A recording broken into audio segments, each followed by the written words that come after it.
8ನೇ ತರಗತಿ ಅರ್ಥಶಾಸ್ತ್ರ ಅಧ್ಯಾಯ 1 ಅರ್ಥಶಾಸ್ತ್ರದ ಪರಿಚಯ.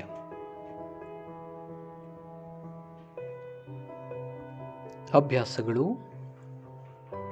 ಮೊದಲನೇ ಮೇನ್, ಖಾಲಿ ಬಿಟ್ಟಿರುವ ಸ್ಥಳಗಳನ್ನು ಸೂಕ್ತ ಪದಗಳಿಂದ ಭರ್ತಿ ಮಾಡಿ. ಮೊದಲನೆಯದು, ಅರ್ಥಶಾಸ್ತ್ರ ಎಂಬ ಪದವು ಗ್ರೀಕ್ ಮೂಲ ಪದಗಳಾದ ಡ್ಯಾಶ್ ಮತ್ತು ಡ್ಯಾಶ್ನಿಂದ ಬಂದಿದೆ. ಉತ್ತರ ಓಕೋಸ್ ಮತ್ತು ನೋಮೋಸ್. ಎರಡನೆಯದು, ಡ್ಯಾಶ್ ನೀಡುವ ಚಟುವಟಿಕೆಗಳನ್ನು ಮಾತ್ರ ಆರ್ಥಿಕ ಚಟುವಟಿಕೆ ಎಂದು ಕರೆಯುತ್ತೇವೆ. ಉತ್ತರ ಹಣವನ್ನು.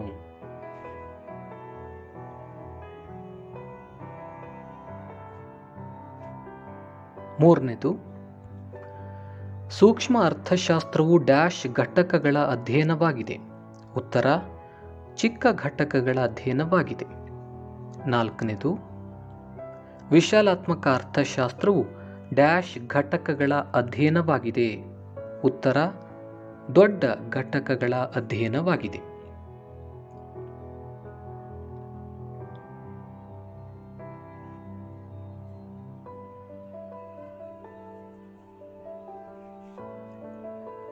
ಎರಡನೇ ಮೇನ್, ಕೆಳಗಿನ ಪ್ರಶ್ನೆಗಳಿಗೆ ಒಂದು ವಾಕ್ಯದಲ್ಲಿ ಉತ್ತರಿಸಿ. ಮೊದಲನೇ ಪ್ರಶ್ನೆ, ಅರ್ಥಶಾಸ್ತ್ರ ಎಂದರೇನು?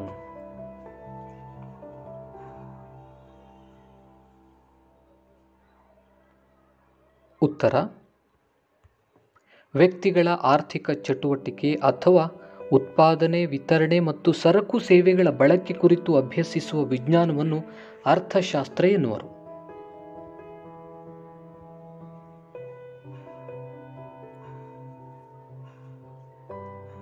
ಎರಡನೆಯದು, ಕೊರತೆಯನ್ನು ವ್ಯಾಖ್ಯಾನಿಸಿ.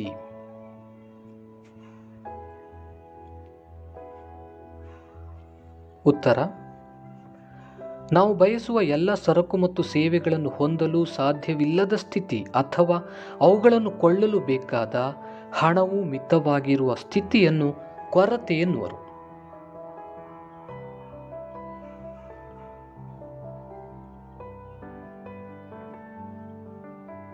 ಮೂರನೇ ಪ್ರಶ್ನೆ, ವಿವಿಧ ಆರ್ಥಿಕ ಚಟುವಟಿಕೆಗಳನ್ನು ಪಟ್ಟಿ ಮಾಡಿ.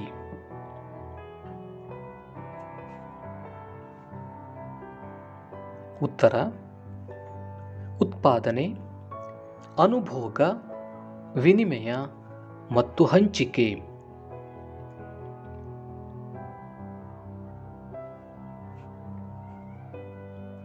ನಾಲ್ಕನೇ ಪ್ರಶ್ನೆ, ನೀವು ಒಂದು ಪೆನ್ನು ಖರೀದಿ ಮಾಡಿದಾಗ ಅರ್ಥಶಾಸ್ತ್ರದ ಯಾವ ಶಾಖೆಯು ನಿಮ್ಮ ನಿರ್ಣಯವನ್ನು ವಿಶ್ಲೇಷಿಸುತ್ತದೆ?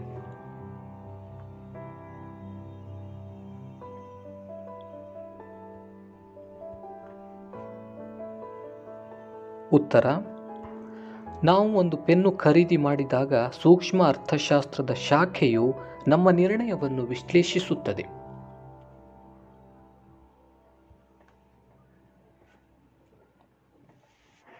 ಐದನೇ ಪ್ರಶ್ನೆ, ಸೂಕ್ಷ್ಮ ಅರ್ಥಶಾಸ್ತ್ರ ಎಂದರೇನು?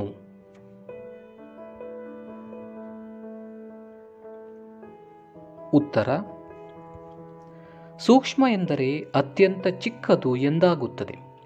ಸೂಕ್ಷ್ಮ ಅರ್ಥಶಾಸ್ತ್ರವು ಸಮಾಜದ ಅತಿ ಚಿಕ್ಕ ಘಟಕಗಳಾದಂತಹ ವ್ಯಕ್ತಿಗಳು, ಕುಟುಂಬಗಳು ಮತ್ತು ವ್ಯವಹಾರ ಸಂಸ್ಥೆಗಳ ಸಂಪನ್ಮೂಲಗಳ ಉಪಯೋಗದ ನಿರ್ಧಾರ ಕೈಗೊಳ್ಳುವಿಕೆಯ ಅಧ್ಯಯನವನ್ನು ಸೂಕ್ಷ್ಮ ಅರ್ಥಶಾಸ್ತ್ರ ಮಾಡುತ್ತದೆ.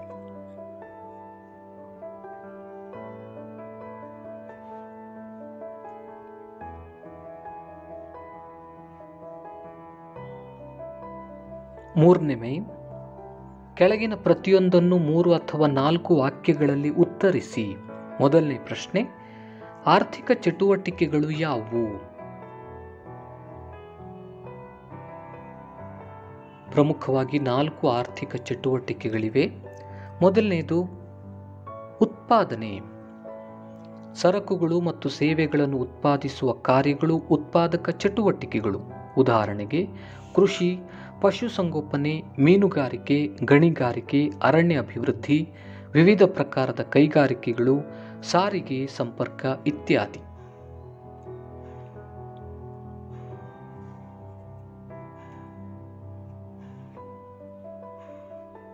ಎರಡನೇದು ಅನುಭೋಗ. ಸರಕುಗಳನ್ನು ಮತ್ತು ಸೇವೆಗಳನ್ನು ಉತ್ಪಾದಿಸುವುದು ಮಾನವರ ಅನುಭೋಗದ ಸಲುವಾಗಿ. ಮಾನವನು ತನ್ನ ಬಯಕೆಗಳನ್ನು ತೃಪ್ತಿಪಡಿಸಲು ಸರಕುಗಳನ್ನು ಮತ್ತು ಸೇವೆಗಳನ್ನು ಕೊಳ್ಳುತ್ತಾನೆ.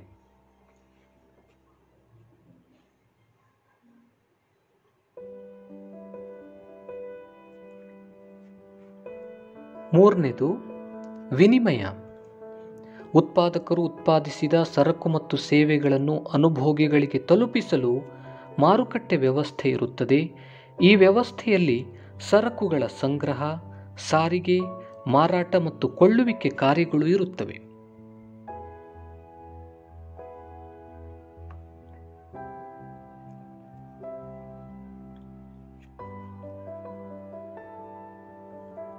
ನಾಲ್ಕನೇದು ಹಂಚಿಕೆ. ಸರಕುಗಳ ಮತ್ತು ಸೇವೆಗಳ ಉತ್ಪಾದನೆಯಿಂದ ಪಡೆದ ಆದಾಯವನ್ನು ಉತ್ಪಾದನೆಗೆ ಸಹಕಾರ ನೀಡಿದ ಉತ್ಪಾದನಾಂಗಗಳಿಗೆ ಭೂಮಿ, ಶ್ರಮ, ಬಂಡವಾಳ ಮತ್ತು ಉದ್ಯಮಶೀಲತೆ ಅಥವಾ ಸಂಘಟನೆ ಹಂಚಬೇಕಾಗುತ್ತದೆ.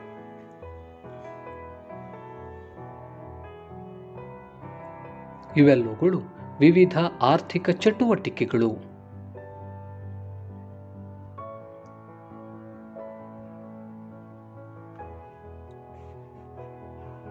ಎರಡನೇ ಪ್ರಶ್ನೆ, ನಾವು ಅರ್ಥಶಾಸ್ತ್ರದ ಅಧ್ಯಯನವನ್ನು ಏಕೆ ಮಾಡಬೇಕು?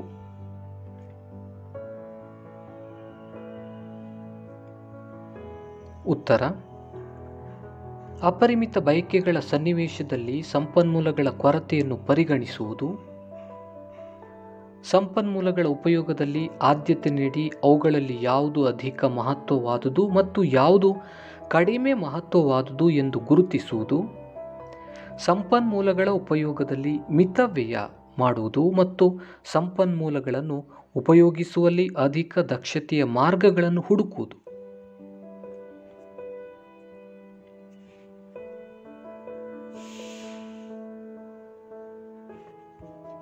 ಪ್ರತಿ ವ್ಯಕ್ತಿಯು ತನ್ನ ಕುಟುಂಬ ಮತ್ತು ರಾಷ್ಟ್ರದ ಏಳ್ಗೆಗಾಗಿ ಆರ್ಥಿಕ ಚಟುವಟಿಕೆಯಲ್ಲಿ ತೊಡಗುವುದು, ಸರ್ಕಾರದ ಆದಾಯಕ್ಕೆ ಕೊಡುಗೆಯನ್ನು ನೀಡುವುದು ಮತ್ತು ಅದಕ್ಕೆ ಅಭಿವೃದ್ಧಿಪರ ಮತ್ತು ಕಲ್ಯಾಣ ಕಾರ್ಯಕ್ರಮಗಳನ್ನು ಕೈಗೊಳ್ಳುವಲ್ಲಿ ಸಹಾಯ ಮಾಡುವುದು.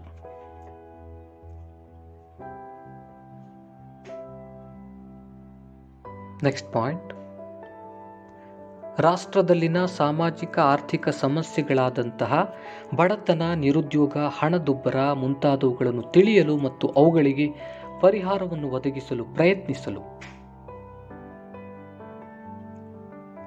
ಲಾಸ್ಟ್ ಪಾಯಿಂಟ್, ರಾಷ್ಟ್ರದ ನಿರೀಕ್ಷಿತ ಪ್ರಗತಿ ಮತ್ತು ಅಭಿವೃದ್ಧಿಗೆ ಉತ್ತಮ ನೀತಿಗಳನ್ನು ರೂಪಿಸಿ ಅವುಗಳನ್ನು ಅನುಷ್ಠಾನಗೊಳಿಸಲು ಉತ್ತಮ ಮಾರ್ಗಗಳನ್ನು ಸೂಚಿಸಲು.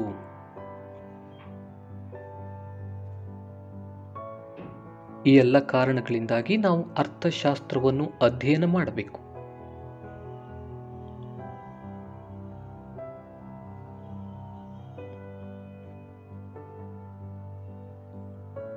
ಮೂರನೇ ಪ್ರಶ್ನೆ, ಸೂಕ್ಷ್ಮ ಮತ್ತು ವಿಶಾಲಾತ್ಮಕ ಅರ್ಥಶಾಸ್ತ್ರಗಳ ನಡುವಿನ ವ್ಯತ್ಯಾಸ ತಿಳಿಸಿರಿ.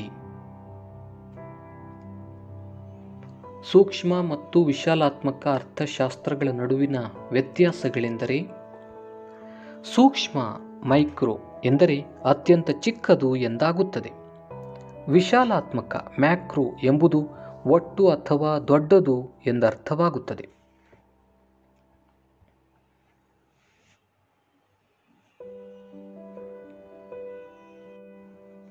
ಸೂಕ್ಷ್ಮ ಅರ್ಥಶಾಸ್ತ್ರವು ಅತ್ಯಂತ ಚಿಕ್ಕ ಘಟಕಗಳ ಆರ್ಥಿಕ ಚಟುವಟಿಕೆಗಳ ಅಧ್ಯಯನವನ್ನು ಮಾಡುತ್ತದೆ.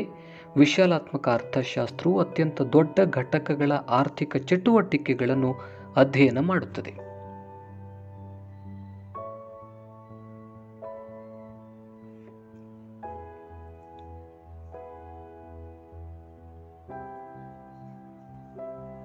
ವ್ಯಕ್ತಿಗಳು, ಕುಟುಂಬಗಳು ಮತ್ತು ವ್ಯವಹಾರ ಸಂಸ್ಥೆಗಳ ಸಂಪನ್ಮೂಲಗಳ ಉಪಯೋಗದ ನಿರ್ಧಾರ ಕೈಗೊಳ್ಳುವಿಕೆಯ ಅಧ್ಯಯನವನ್ನು ಸೂಕ್ಷ್ಮ ಅರ್ಥಶಾಸ್ತ್ರ ಮಾಡುತ್ತದೆ. ತೆರಿಗೆಗಳ ಸಂಗ್ರಹ, ಸಾರ್ವಜನಿಕ ಸರಕುಗಳು ಹಾಗೂ ಕಲ್ಯಾಣಪರ ಚಟುವಟಿಕೆಗಳ ಮೇಲಿನ ವೆಚ್ಚ, ಹಣದುಬ್ಬರದ ನಿಯಂತ್ರಣ, ಆರ್ಥಿಕ ಪ್ರಗತಿಗೆ ಉತ್ತೇಜನವನ್ನು ವಿಶಾಲಾತ್ಮಕ ಅರ್ಥಶಾಸ್ತ್ರ ಅಧ್ಯಯನ ಮಾಡುತ್ತದೆ.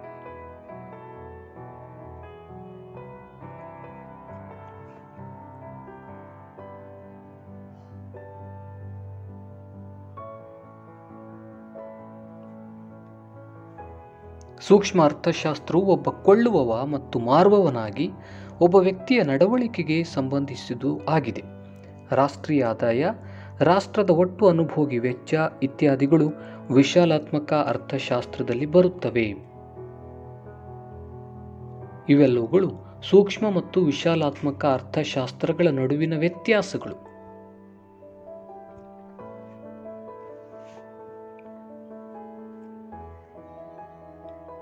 ನಾಲ್ಕನೇ ಪ್ರಶ್ನೆ, ಮೂಲ ಆರ್ಥಿಕ ಸಮಸ್ಯೆಗಳು ಯಾವುವು?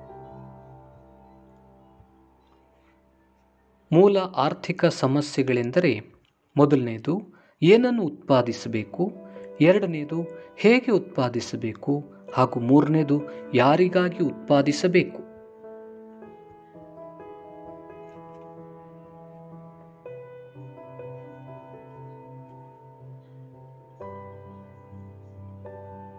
ಐದನೇ ಪ್ರಶ್ನೆ, ಸರ್ಕಾರವು ಯಾವ ಪ್ರಮುಖ ಆರ್ಥಿಕ ನಿರ್ಣಯಗಳನ್ನು ತೆಗೆದುಕೊಳ್ಳುತ್ತದೆ?